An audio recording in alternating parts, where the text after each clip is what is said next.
రాష్ట్ర ప్రజలు సైకో పోవాలి బాబు రావాలి నినాదానికి స్పందించి కూటమిని అధికారంలోకి తెచ్చారని గుంటూరు తూర్పు నియోజకవర్గం నూతన ఎమ్మెల్యే నజీర్ అహ్మద్ అన్నారు. గుంటూరు తూర్పులో ముస్తఫా గత 10 ఏళ్లలో అభివృద్ధి లేకుండా చేశారు అని ఆయన ఆరోపించారు. దీంతో ప్రజలు విసిగి వేసారిపోయి మార్పును కోరుకున్నారని చెప్పారు. రాష్ట్రమంతటా వైసీపీ పాలనపై వ్యతిరేకత వ్యక్తమైందని ఆయన పేర్కొన్నారు.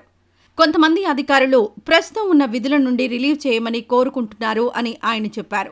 వైసీపీ ప్రభుత్వంలో అరాచకాలు చేసిన అధికారులు పక్క రాష్ట్రాలకు వెళ్లాలని చూస్తున్నారని చెప్పారు. టీడీపీ ప్రభుత్వంలో 6 నెలల్లో తూర్పు నియోజకవర్గంలో నెలకొన్న సమస్యలను పరిష్కరించి అభివృద్ధిలో తీసుకువెళ్తాను అని ఆయన ప్రకటించారు. గుంటూరు తూర్పు కూటమి నాయకులకు కృతజ్ఞతలు తెలిపారు. ప్రధానంగా జనసేన నాయకులు తన విజయం కోసం కృషి చేశారని ఆయన చెప్పారు. గుంటూరు మున్సిపల్ కార్పొరేషన్ కీలక ఫైల్స్ మాయం చేస్తున్నారని నా దృష్టికొచ్చింది.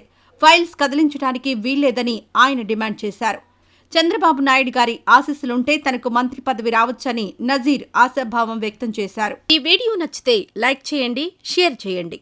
మరింత సమాచారం కొరకు మా ఛానల్ను సబ్స్క్రైబ్ చేయండి.